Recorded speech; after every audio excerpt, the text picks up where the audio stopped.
prédicateur qui a donné une très belle illustration que j'ai aimée. Il a parlé de Alexandre le Grand.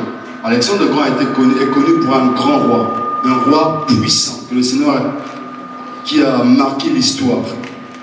Il a pris la Macédoine, il a fait de la Macédoine un empire grand. Aujourd'hui, si la Bible est écrite en grec, tout ça, c'est à cause des conquêtes d'Alexandre le Grand.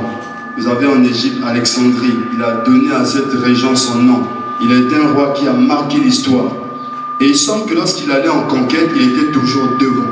Il était connu pour son courage, il était connu pour sa force, il était connu pour son zèle.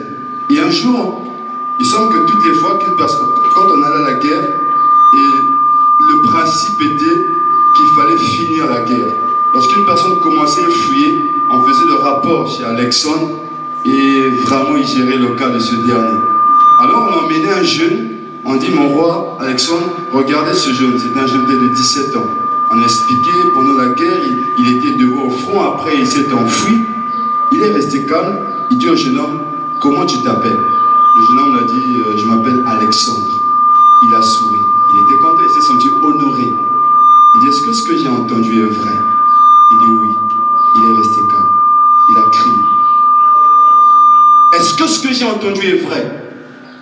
C'était le grand roi. Le jeune, oui mon roi, c'est vrai. Il a crié moi 4 fois. Est-ce que ce que j'ai dit est vrai? Ce que j'ai entendu est vrai? Il dit, oui mon roi, oui mon. Est-ce que ce que j'ai entendu est vrai?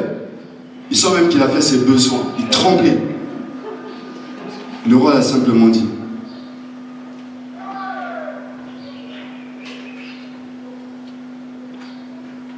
Il a fixé le genou.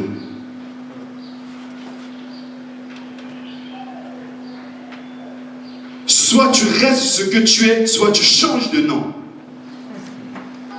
Soit tu fonces, soit tu changes de nom. Je n'accepterai pas que tu portes ce nom et que tu sois pas vaillant.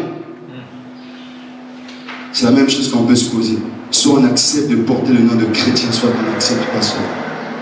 Soit j'accepte d'être chrétien, soit j'accepte de ne pas l'être. Parce que tout chrétien est un canal par lequel Dieu veut faire connaître son nom.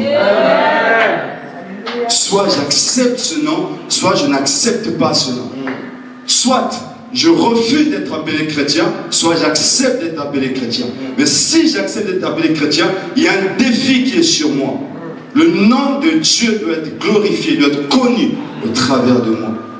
C'est pourquoi Paul dit dans Romains 2, 24, car le nom de Dieu est à cause de vous blasphémé parmi les païens. Nous portons la réputation de Dieu sur nous. Il veut que l'on sache qui il est. Mais c'est au travers des hommes qui veut le faire. Lorsque Dieu dit à Israël, j'ai entendu tes cris, je suis descendu. Israël n'a jamais vu Dieu. Israël a vu Moïse. Lorsque Dieu dit je visite un peuple, on voit un homme qui arrive. Et c'est un homme qui manifeste la gloire de Dieu. Nous sommes de potentiels canaux pour que Dieu donne gloire à son nom.